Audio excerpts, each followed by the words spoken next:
So tonight's presenter, Connie Tanasulis-Saracho. She's co-founder of Six Figure Start, a career and success coaching firm. Connie uses her 25 years of Fortune 500 recruiting experience to give you expertise in your job search. Connie and her partner, Caroline Saniza-Levine, co-authored 6 Steps to Job Search Success in 2011. So they have multiple publications, and she's been repeated Ivy Exec webinar presenter. So we thank her for being here tonight as well. So with that, I'm just going to pass it on to Connie. Well, thank you so much. I just want to do a voice check. Does that sound good to everyone? Yep, sounds perfect. Okay, terrific. Well, I am very thrilled to be here today, and I will tell you a little bit about myself. In addition to what you've already heard, we are success coaches, job search coaches for individuals. We also work with organizations as success coaches for high potentials or people that have stumbled a little bit, so we do that type of work as well. We have a combined 40 years of experience for HR and line business, so we are going to bring you, I'm going to bring you tonight, the employer's view of the job search. That's my value. There are a lot of career coaches out there, but my specific value is that since I hired thousands of people, I was in charge of campus recruiting at Citi, experienced recruiting at Merrill, so I have hired literally thousands of people in my 20 years in staffing. So I will give you the employer's view on everything to do with the job search and also success coaching in general. So if you are unemployed or unhappily employed or happily employed, I will give you success tips regarding networking that you can use tomorrow. So we're very, very tactical in our approach. We blog quite a bit for Forbes, CNBC, many, many different places, but we're also both adjunct professors of professional development at Columbia. I've been doing that for about 5 years. Caroline's been doing it for about 10 years. Our book came out just this past August, and you can read it on our website for free if you like. It's called 6 Steps to Job Search Success, and it is an online textbook which has been adopted by about 25 universities across the country. And I hear we may go up to 40 soon, so that's really exciting. We received a grant from Jones, New York to help women specifically over 40 with the job search, and you'll see us quite often in the press. In fact, my partner Caroline was just on CNN this weekend. It was her second appearance there, and if you haven't seen it, it's on our website. All right, so let's move on because tonight's topic is what is network. It's all about effective networking strategies, and we're going to talk about networking. What is it? There are 4 stages of networking, and some people just shortcut it to 2 steps, but we need all 4, and I'm going to go over that with you. We're going to talk about expanding and maintaining your network because it's not only about quantity, it's about quality, and it's about a network built over time. We're also going to talk about some best practices that you can implement, like I said, tomorrow, and it'll help you quite a bit. And we're going to talk a little bit about networking and social media, since that's such a big deal. And I'm going to scatter some polling questions throughout. You don't need to answer per se, but I want you to really think about it in your own mind because networks, I would say there are 6 steps to the job search. Number 1 is you identify your target. Number 2, you create a marketing campaign. Number 3, you research. Number 4, you network and interview. And if I were to say, each step is important, but networking is probably the skill that's going to get you the job. You have to do all the different things really well, but without networking, you're kind of dead in the water. So step 4 is networking and interviewing. Step 5 is troubleshooting, and step 6 is negotiating and closing. All are very important, but I do have some people that have great resumes, fantastic marketing, great experience, but they don't like to network, they don't do it well, and they're not going to succeed very well. That's why this is a differentiator in the job search, and that's why I'm so happy we're going to be speaking about it today, because it's my goal. Hopefully I'll give you 1, 2, 3 tips that are really going to make a difference for you. I hope to give you many more, but let's see how things go. So let's start And let's define networking, because a lot of people call it, a rose by any other name, right? Networking, I define it as establishing a long-term, mutually beneficial relationship of give and take, with the emphasis on the give. So if you find people that are naturally givers, always wanting to help somebody, chances are they have a pretty good network. I have to say my husband is an amazing networker. He works for the Surrogates Court in New York City, and he helps a lot of parents who have children with disabilities and they've been awarded settlements. He helps the judge administer the court. He helps attorneys do what they need to do. And he's always trying to give, and help. He knows everybody on where we live. We live on Staten Island. So if you focus on the give versus what you can get out of the transaction, that's the secret. And a lot of people say, I don't want to give anything. I want a job, or I don't want to give, I want my promotion. I want. But when you think about networking, I beg you to take a minute and think about it in terms of what you can give others, because you'd be so surprised. When I was in campus recruiting, students would say, well, what do I have to give? I want my first job, or I want my first big job. But they can actually give a lot. They can tell me how things are going on the university. They can tell me what other students think about my company in terms of the competition. If you're an experienced job seeker, you could think that you could let people know if you hear of anything that would be helpful to them. If you are employed and enjoying your job, you can make sure other people who are struggling do a little bit better. Give them some good feedback. Maybe mentor people. There's a lot of things you can give that will make you a great networker. So let's move on to the next piece. And this is our first poll question. What is the state of your network? So my question will be, if you had, and think about it for yourself, if you had a professional need or question, if you needed company info, an introduction to a senior person, a testimonial on your work, how many people could you ask without imposing? I'd also like to say, how many people could you ask when you call them, they'll pick up the phone instead of letting it go to voicemail? Is it less than 5, less than 10, between 10 and 25, or more than 25? Think about this, because I put it in perspective of LinkedIn. So many people say, oh, I've got 350 LinkedIn contacts, or, oh, I passed the 500 mark. But how many people could you call up and ask something of without imposing? And that's an important thing to think about. So when you think of your network, you want it to be broad, but you also want it to go deep, not with everyone, but with a lot of the people, or a good chunk of, a good dozen. I'll call them the dirty dozen.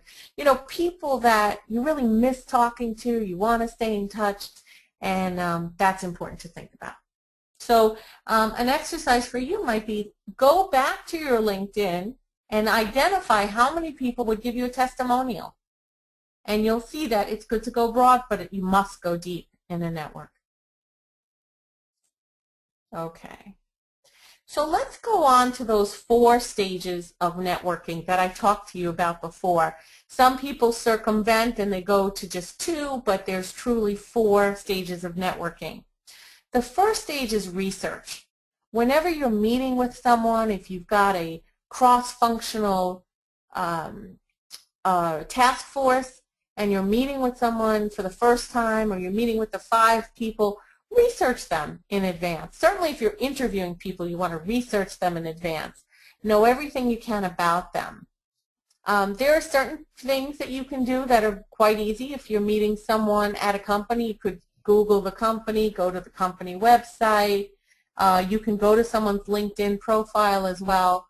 If you're meeting someone at another company, I would also tell you, go to your LinkedIn profile and see who you know at that company, and go the extra distance to find out something about the person that you're meeting. Certainly this is really important in an interview situation, but it's equally as important when you make your first impression that you research as much as you can about the person. People in sales will be dead if they don't do this.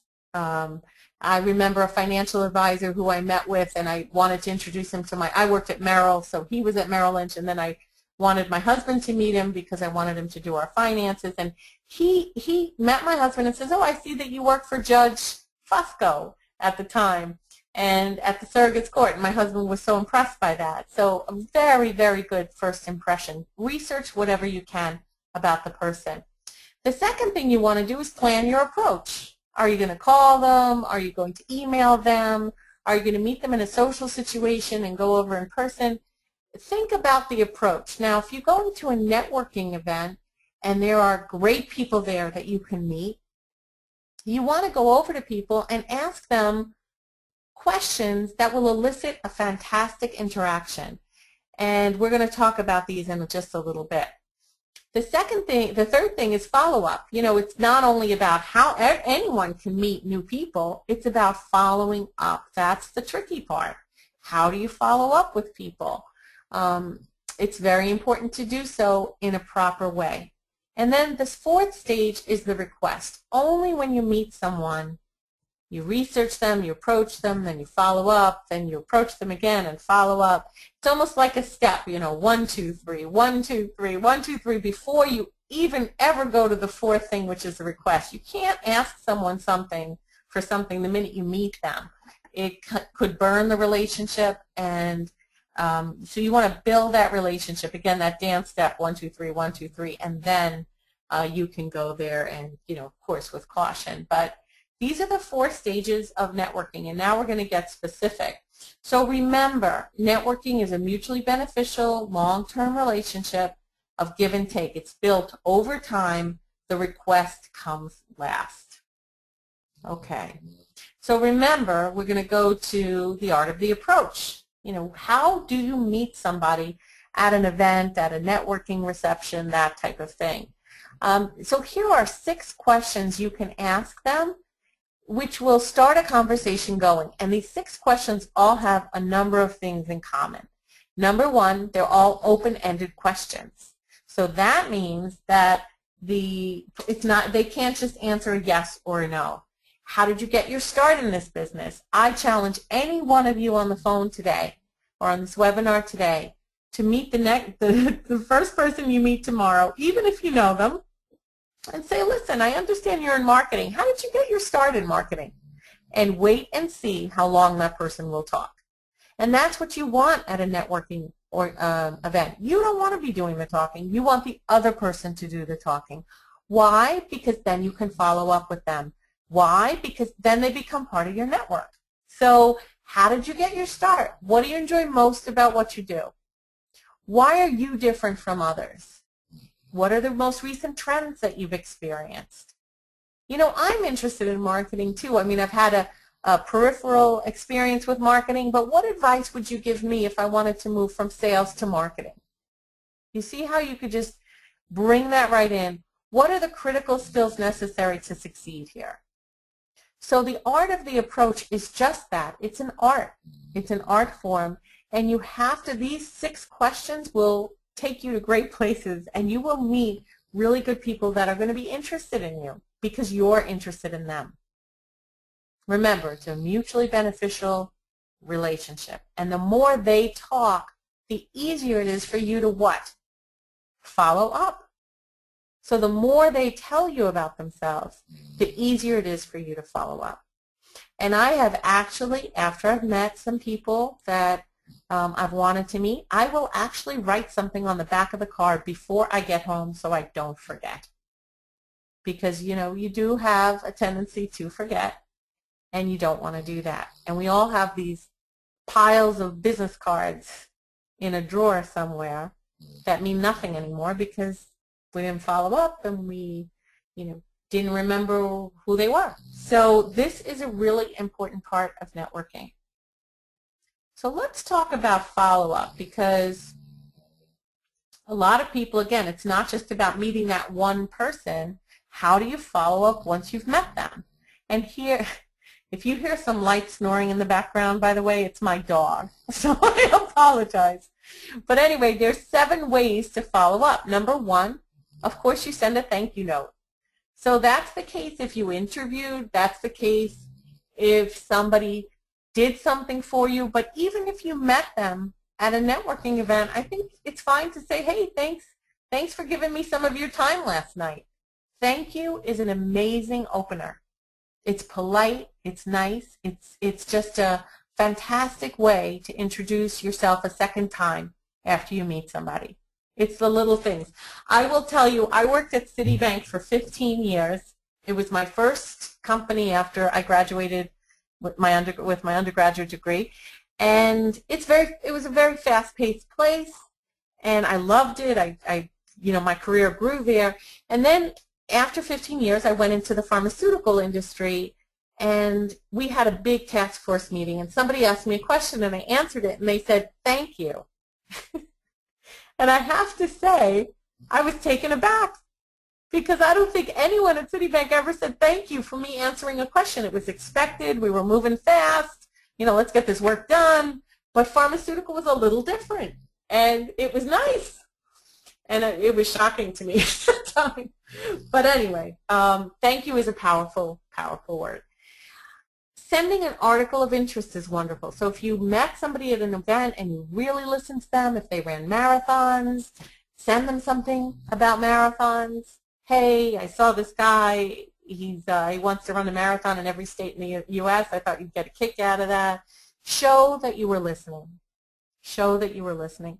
Give a results update. If somebody gave you some advice and you implemented it, let them know that you did that. If anyone on the call has mentors, that's the biggest pet peeve of having a mentor. It's not letting them know if their advice was helpful. So give a results update. Number 4 is wish holiday greetings. And there's more than one holiday a year. I remember once my financial advisor gave me a Thanksgiving Day card. He mailed one to me at my house, and I had never gotten a Thanksgiving Day card. I love the first of every month. It's like a new beginning. So, sometimes I'll say, hey, happy June 1st. Or, Groundhog's Day is always a fun thing. I don't know. You could use these different, happy spring, hope you're enjoying the weather, that kind of thing. It's a very nice way to keep in touch with people. You can congratulate them on some good things that happened to them, whether their company merged with another, whether they got a promotion, whatever it is. These are all great ways to follow up. Now, there's one thing in common with all of these 7 ways of following up. And it's that you can be generous in wishing them something or giving them an update or sending an article of interest, but you could also be non-committal. They don't have to get back to you. You don't have to say, thank you for your time last night. I really enjoyed meeting with you. I would like you to call me before Friday. Of course, you would never write that, but I also think that the more you give and the less that you expect in return makes you an easy person to deal with. And I don't know about you, but I always want to work with easy people. It's easy to work with them. So to be generous and non-committal is a fantastic way to follow up. So here's another question for all of you. Does your network support you? So, for example, do they know what you want, and do they know your value? And I will ask you, if your network knew of an opportunity that would be perfect for you, for your career at this exact time, would they think of you, and would they want to recommend you? And would they recommend you? So, and would they know how to state your value? This is what I'm talking about the depth and breadth of your network. Today I had coffee with someone in the city. I hadn't seen him for 2 years, but he's got an amazing memory. He always remembers birthdays. And my birthday was just in May, and he sent me a happy birthday on my birthday. And I remember his because his is in May as well. It's not my day, but I do, for some reason, remember it, and I don't remember much. So we always exchange birthday greetings in May, and I sent him an email. I said, John, I haven't seen you in 2 years, but we wish each other a happy birthday every year. Are you free for coffee? I'm going to be in the city on Tuesday. And he said yes, and we just chatted, we caught up, And he said, Connie, tell me about your business again. What do you do? So anyway, so I wanted to make sure, that's not why I had coffee with him. I just genuinely, here's another thing about networking. You have to genuinely want to do it. You don't want to do it just to get something. But let's face it, you can't be successful in business without networking. You cannot. You cannot. So, but you have to be genuine as well, because we could all sniff out people that aren't true, that are people that are fake and false. So you have to say to yourself, you know what, I do buy into this. Networking is the way to go. You've got to do it, and I want to do it well. So, so does your network know what you want, and does your network know your value? Very important questions to ask. So with this slide, I'm going to teach you, to think about perhaps how to build your network a little bit more from where it is today. And you are all bright people at Ivy Exec, so I figured let's throw in this 2x2 matrix, okay? So quadrant on the x-axis is relevance, and on the y-axis, the vertical axis, that is willingness to help. So we want people in our network that are highly relevant to whatever it is we want to do and very willing to help. So if you're in a job search, you want people that are highly relevant to your search and really wanting to help you. If you are someone in business and your goal is to increase sales, you want to know people that are highly relevant to help you increase sales and very willing to help you. They have some skin in the game maybe. Maybe their department will look better if you sell more product. So that's the natural place to start. To say, okay, who am I dealing with that's willing to help me and relevant, and let me grow those relationships. Let me make them stronger than they are today.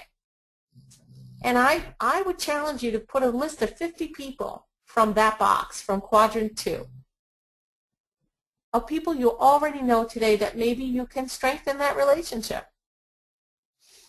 But I will also say that there are two other quadrants that you should consider.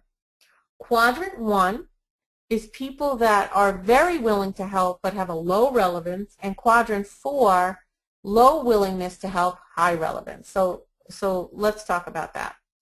We all know already we don't want to go to 3. If someone has low willingness to help and low relevance to go, we're not going to bother with them. But look at quadrant 1. They have a high willingness to help but low relevance. So I'll give you an example. Again, I'll use my husband. When I met him, he said, Connie, you have to meet this guy. He's a great friend of our family. He's a Monsignor, and I'm not Catholic. So I'm like, okay, it's fine to meet him. And he was a rough and tough guy. He did not remind me of a priest. He looked like he would knock your head off if you said something the wrong way. So, but he was charming at the same time. So I was really intrigued in meeting him, and turned out that he fought in World War II, and he found and I said, when did you become a priest? And he said, well, I was fighting in the Philippines. I saw a lot of people die, and I found my calling to bring comfort to those people that were dying or hurt. And I said to myself, now I know when I go home I'm going to be a priest. And I thought that was fascinating, and he told me some amazing stories. And then I said, and I said to myself, you seem so interesting. I said, do you have any brothers and sisters? And he had 9 brothers and sisters. And I said, what do they do? Because he was really fascinating. And he said, one's an accountant, one's an attorney, one's a homemaker, one works on the family farm.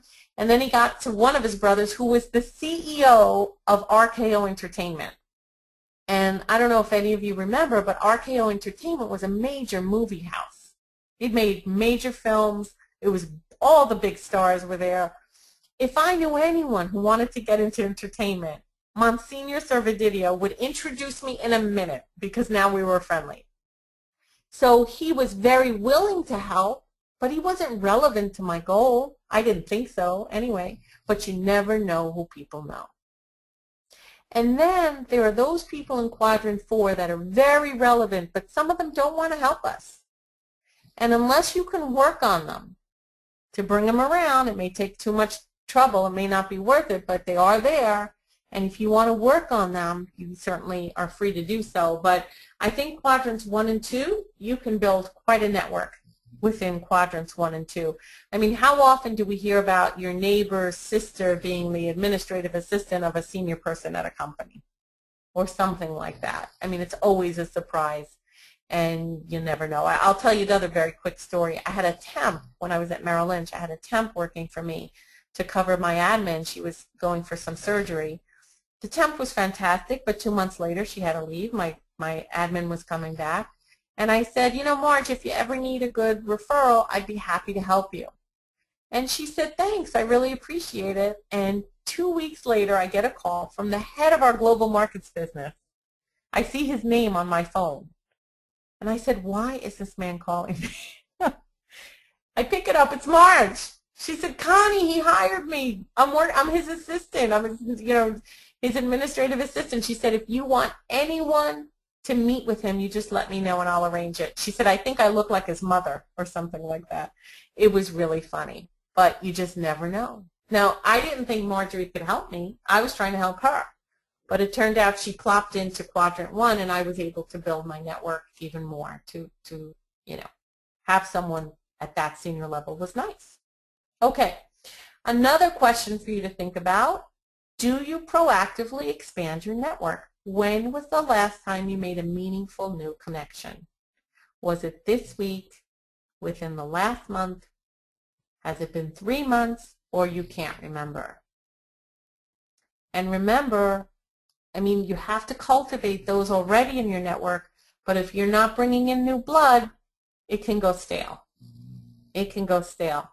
I'll give you an example. Last night, I went to Gracie Mansion. Mayor Bloomberg was having his 7th annual Made in New York event, and it's an award ceremony where he takes people that have contributed to New York City in a big way, and he honors them. So last night was a big star-studded event. Meryl Streep was there. Robert De Niro was there. Some people from Pixar. Ann Mira and Jerry Stiller were there. And, Harvey Keitel was in the audience. It was a really nice event. It was so crowded.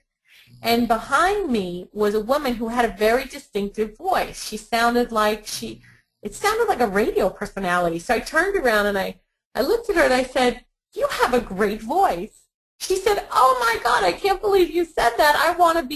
I'm trying to make some inroads into, what do you call that? Animation, voice for an animation character.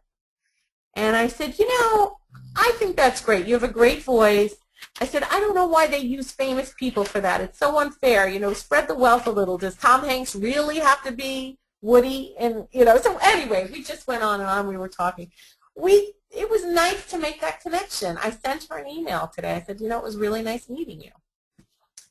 Would love to stay in touch. And that's it. Just wanted to let her know that, now I wanted her part of my network. She was very, very nice, very friendly, and we were all so crowded in, and she was just, nice person to meet.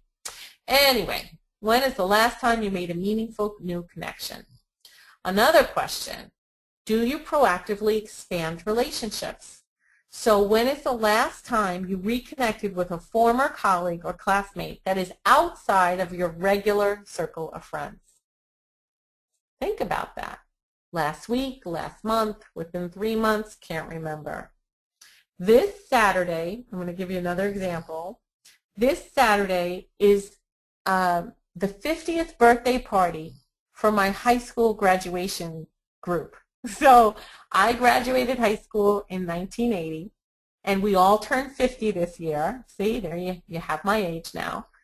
And we all turned 50 this year, and on Facebook, I got included in a thread, and they decided since we all turned 50, let's have a 50th birthday party for Tottenville High School.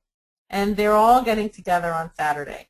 So I think imagine if you had that opportunity to go and reconnect with some people that you haven't seen in a long time. I mean, it really could be a great way to connect with people and start a new relationship with an old friend. So think of things like that.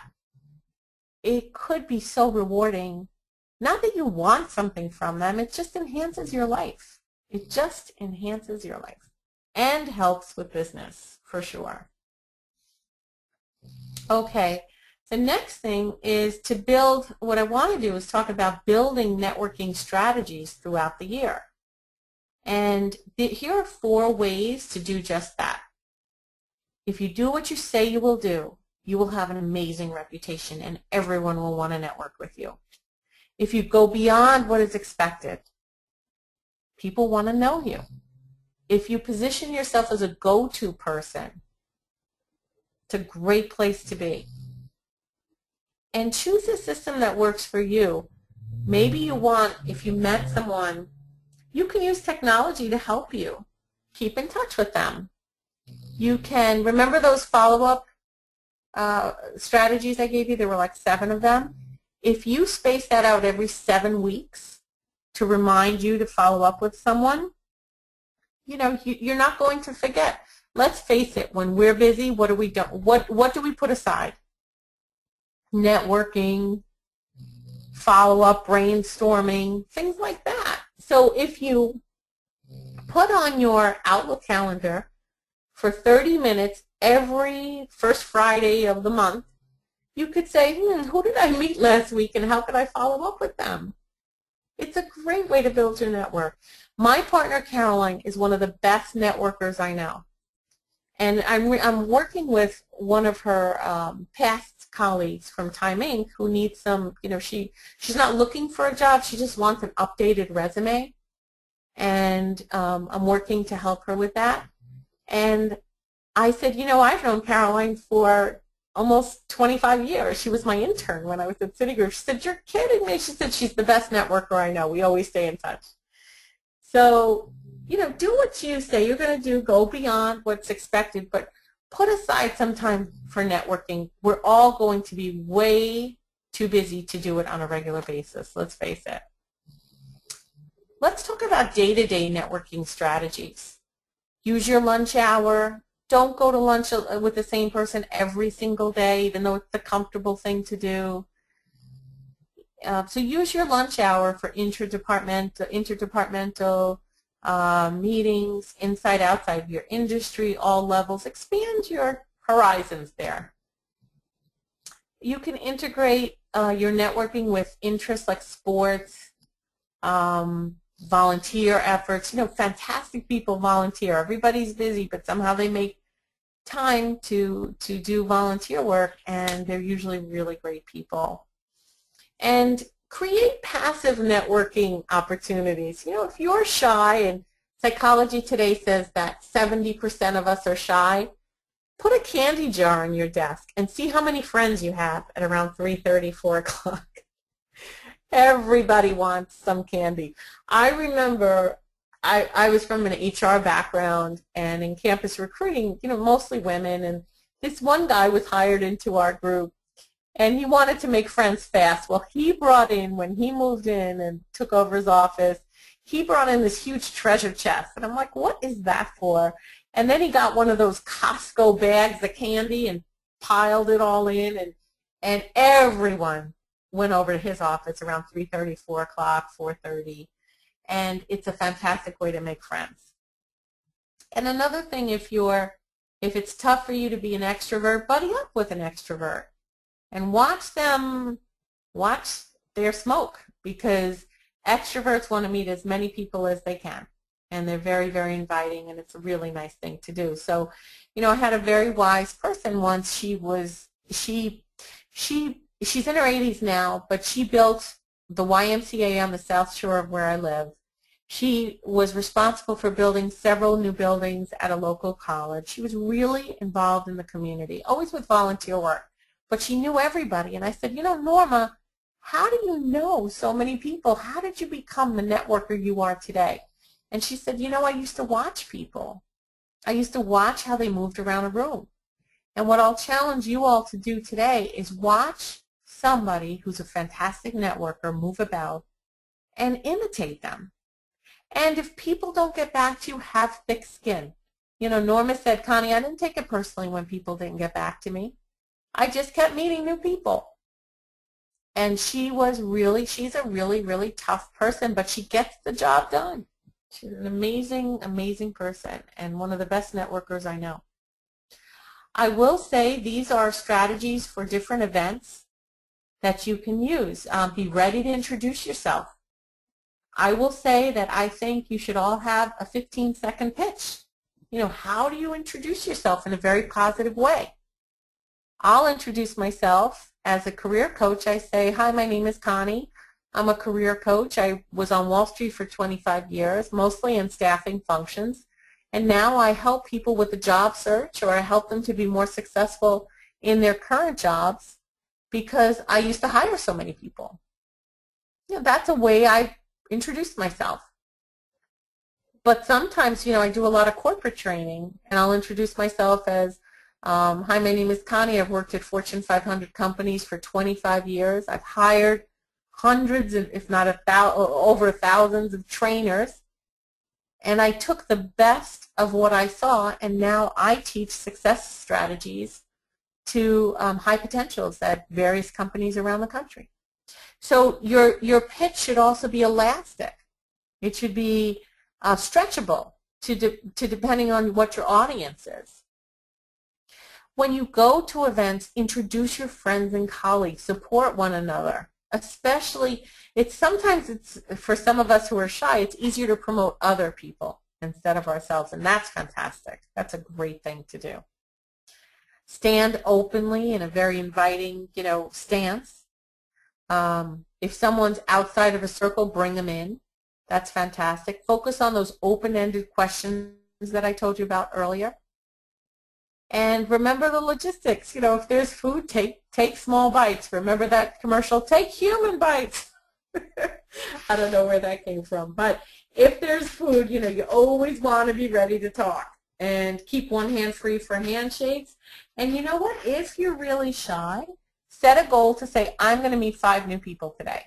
Or I'm going to make sure I meet 2 new people today. And distinguish yourself by following up with those people. Okay. And if you're shy, here are things specific for you. Attend as many company events as you can. These things are already planned for you. So that's town hall meetings.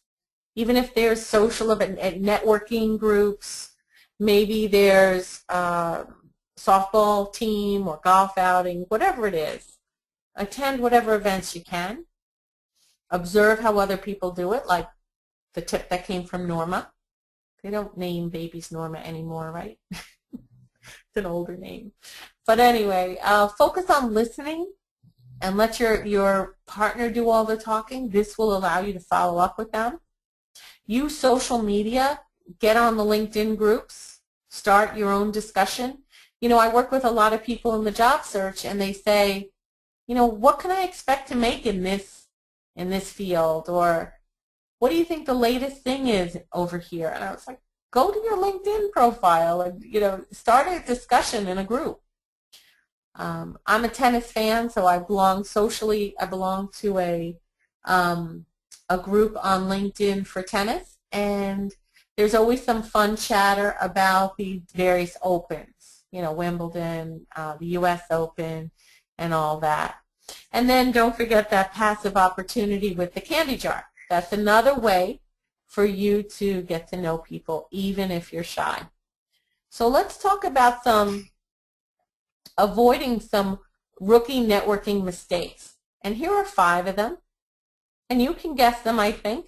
Failing to develop rapport with people you meet. There are some people that as you talk to them, they're not listening. And that's someone who hasn't developed rapport, so that's a big deal. Don't talk too much. Focus on listening. Listening, it's such an important thing. Then another rookie mistake would be not talking at all and focusing on the food or drink rather than connecting. And then the most important thing is not being yourself. You've got to be yourself. You've got to be yourself. It's really, really important because we can sniff it out when we meet people that are not themselves. So let's talk about some networking rules for social media. We could always probably improve on this. But find a preferred communication channel. For different people, some people really like Twitter, some people like Facebook, whatever. Some people really like LinkedIn, some people don't. Some people on LinkedIn will say, email me at this address. So whatever it is, find out what they're most comfortable with. And also limit what you say and clarify right away. Use that subject line in an email, or keep it really short and pithy, and make sure you're very, very clear. Don't bury something where people aren't going to see it, because then they're going to see you as not a great communicator, and we don't want that to happen. Also, don't expect that they'll get right back to you. Again, that generous and non-committal way to go is a fantastic thing to do. And remember, it's really not about you. It's about them with social media when you reach out to somebody. So how do I explain this one? Again, when you're meeting with someone and there is an event, you want them to do the talking. You don't want to go on and on and on. I say to people when they want to build their network, and when you meet people, what you want to do is ask them those open-ended questions, get them to talk about you, and then it'll naturally come to you. They'll say, hey, enough about me, what about you?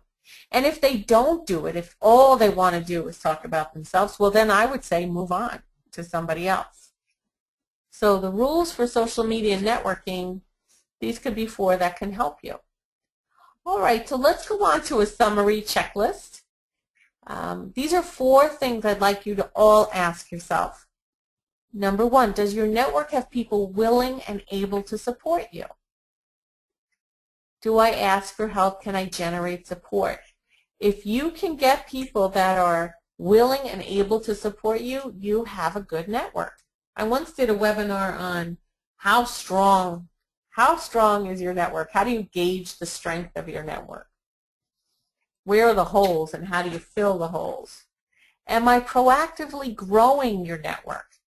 Do I make time for new connections? So that's really important. Maybe it's that 50th birthday party for your high school class. Maybe it's you belong to a communications, women in communications, or women in engineering, or whatever it's going to be. But attend events so that you can grow your network. Do you follow up? Anyone can meet someone, but do you follow up? And are you proactively managing your network on a regular basis and for the long term? So I would also say to you, schedule things so that you make sure you have at least 2 to 3 to 4 networking events a month. You know, have a quantified goal for yourself. That's a great way to go. All right, we're going to move on to Q&A soon, but what I want to do is share this. We hope you can stay in touch with us at Six Figure Start. We have a newsletter. It comes out twice a month, and it's always focused on job search success or career success. And we work with some entrepreneurs as well, but the newsletter is really full of strategies for you to implement to do better at what you do. So we'd love to have you sign up for that. And you can follow us on Twitter, Facebook, and LinkedIn. That's our phone number, and that's our website, sixfigurestart.com. You'll find on our homepage that book I told you about, 6 Steps to Job Search Success, and you could read that online for free, and you can get the link right from my site. And that's my email address if you'd like to reach out to me. I'd love to hear what you thought of this webinar, if it was helpful to you. And if you have a particular question about networking, I would be happy to answer it on our blog if I don't answer it right now with the Q&A portion of this webinar. Okay, so what I'd like to do now is open it up to questions. And if any of you have questions, please don't be shy, and I'd be very happy to speak to you and give you some personalized advice. Perfect, perfect. Well, I mean, this has been great, so thank you so much. We definitely have questions as well. So, but if anybody else has any questions too, just please write them in. I'll be helping out on that. So actually, Lissa wrote in, today's decorum is very informal. How do you know where the balance is between casual and professional? Okay. Balance in professional dress or balance in professional demeanor. What I'll say is I always err on the side of being more professional than not, but I try to be savvy about that as well. For example, an advertising firm is much more casual than an investment banking group, right? So, but yet if you're interviewing, I would say dress appropriately anyway. Wear a suit. If I was interviewing with an advertising firm, I might have some fun, colorful accessories. If I was a guy, I would maybe not wear a black suit. I might wear a light suit. But as far as the networking component, I would just, if it's casual, it's usually more friendly. If it's and if it's more professional, it's maybe focusing more on the actual work instead of personal. You can really kind of gauge that and see what works best in the example in the different environment. But I would always err on the side of being a little bit more professional than not, just to gauge how things are going. I hope that answers your question, Elisa. If you want to ask a follow-up, I'm happy to answer that. Gotcha. And she actually did write in about focus on behavior, demeanor, and rapport, which I do think you actually covered that as well. So that's great. Okay, great. Thanks. Perfect. Perfect. What about, for example, Alexander is asking, do you have any suggestions on how to ease into this habit of networking? Yes, I do. I think what you should do, if you're not a big networker, what I would do is set a goal for meeting one new person a month. I'm sorry, one new person a week. So if you're not the networking type, if there is such a thing, I would say hello to a vendor. Hey, how you doing today? You know, I filled up my gas tank today. I was in Jersey City, and I filled up my gas tank, and I said to the guy, how you doing today? It's so nice. It's beautiful weather. And I actually made eye contact. And how many people don't even look at anyone who fills up a gas tank? I mean, you got to think this poor guy is sitting there all day long filling up gas tanks. I don't know. It put me in a happy mood just to talk to people. So I feel more connected when I do that. So I would start to say hello to everybody. And I would smile and make eye contact. And some people say, boy, if I act like that in New York, they'll think something's wrong with me.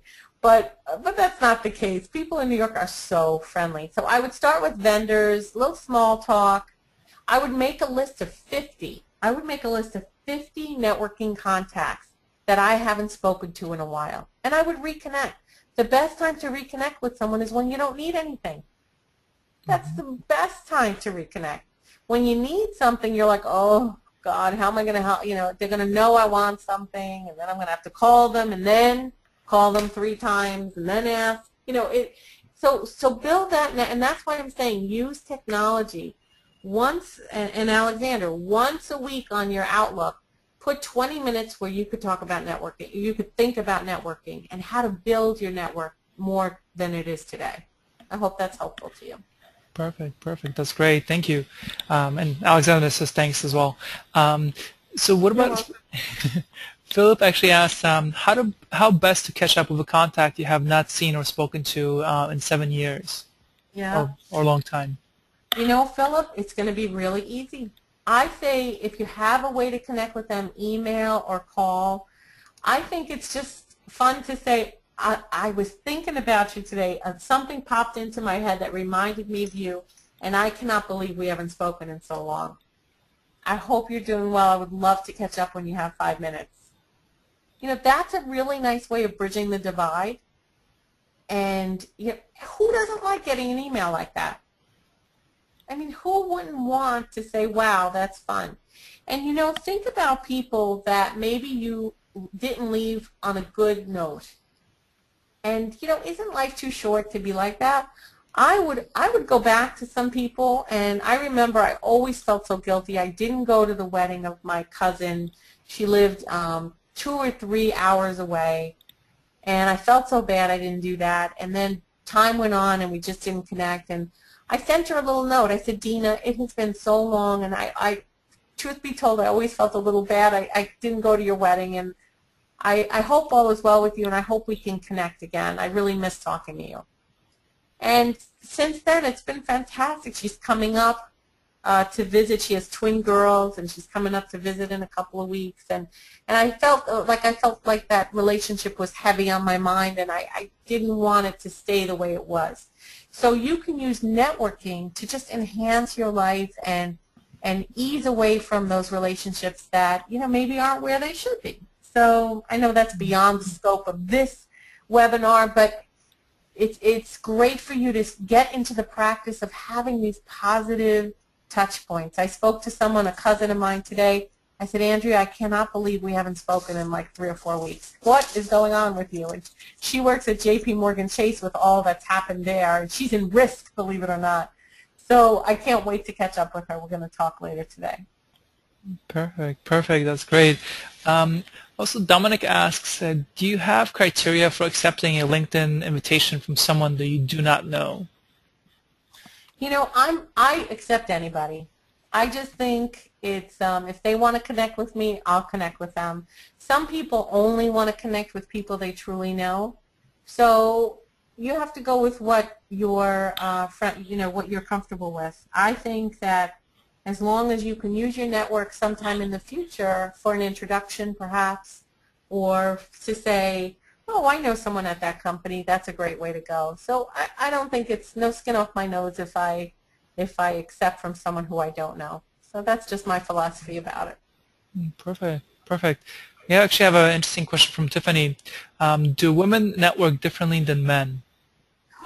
Tiffany, what a fantastic question. And I'm going to refer a book to you. It's called Networking and Sex. It's Not What You Think.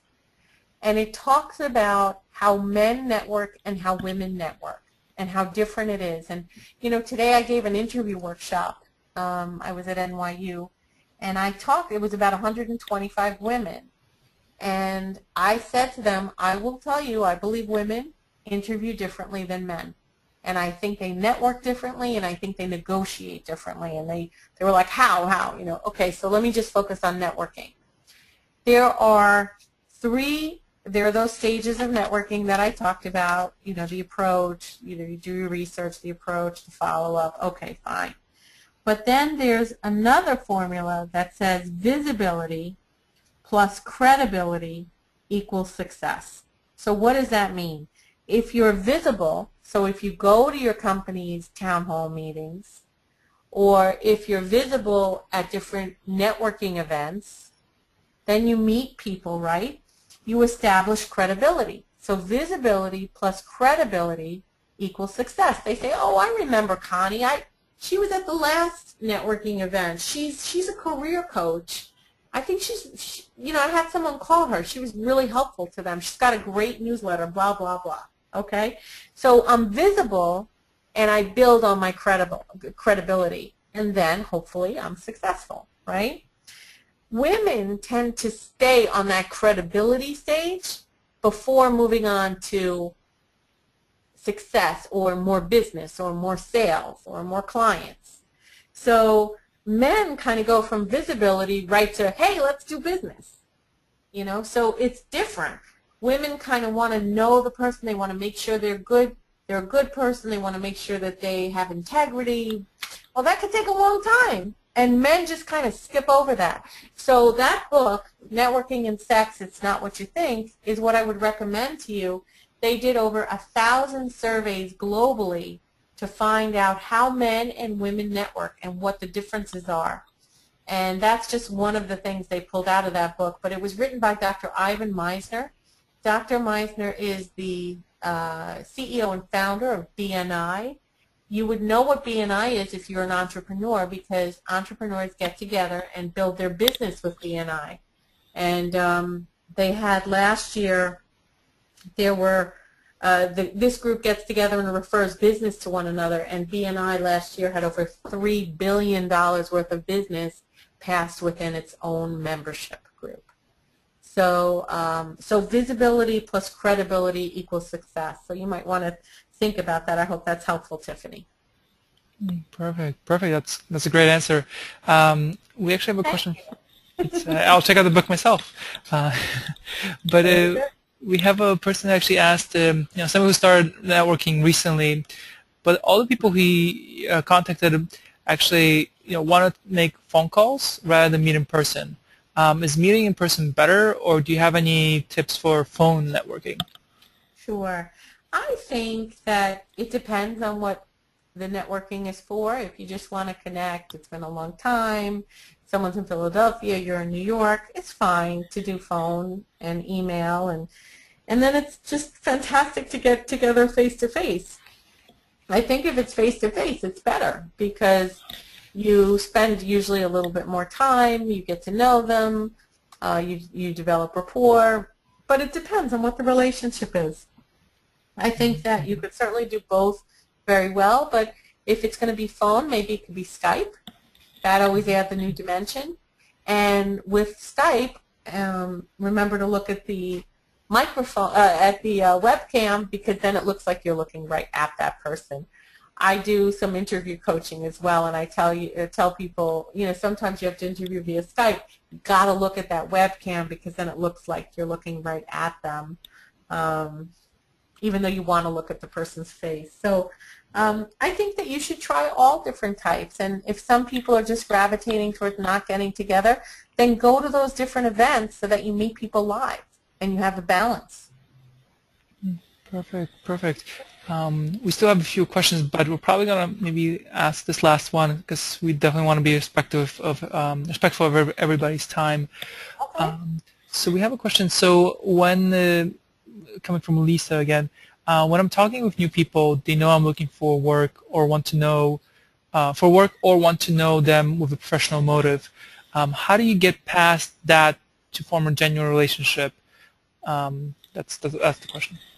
Yeah, and Elisa, that's such a good question. I think that you have to be a constant networker. You have to always want to meet new people. I do one-on-one career coaching, job search coaching, and then I do group coaching. And I had a group of people, a group of 8 or 9 people, and they felt bad about networking because it was obvious they wanted a job, but they felt that they had nothing to give at this point, that they really needed just connections, and they were reconnecting with people.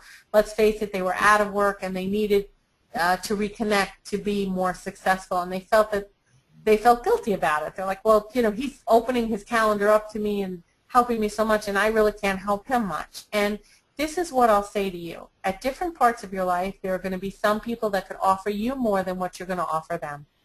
And that's okay. That's absolutely okay, because hopefully you don't forget that when you're employed, what goes around comes around and you pass it on. But if some people feel like you just are contacting them because you have a motive, I would just move on to other people or try to be as sincere as you can. I would try to give them something. Just FYI, I found, this is what I tell people all the time when you're in the job search, keep it extremely positive. I tell them, yeah, I'm still looking for my position. It's been a couple of months, but I have never met so many interesting people in my life. I never thought I could enjoy the job search. Even if you're miserable, you have to say you're enjoying it, because positive attracts and negative repels.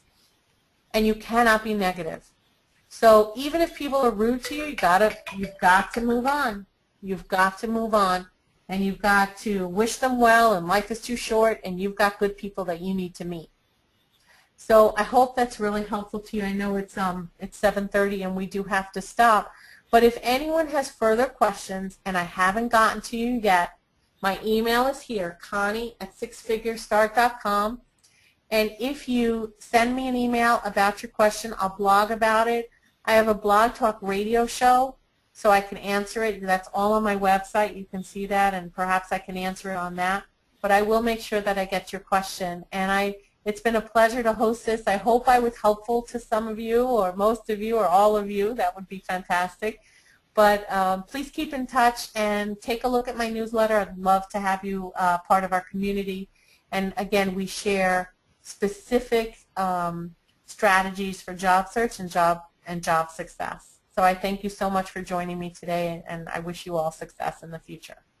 Perfect. Well, thank you so much, Connie. It's always a pleasure, and the presentation today was fantastic. So thank you for the time and for the knowledge. Thank you. Thank you. It's my pleasure. So with that, thank you so much, everybody, for joining us tonight, and have a great night, and good luck networking as well. Bye, everyone. Bye-bye. Thank you.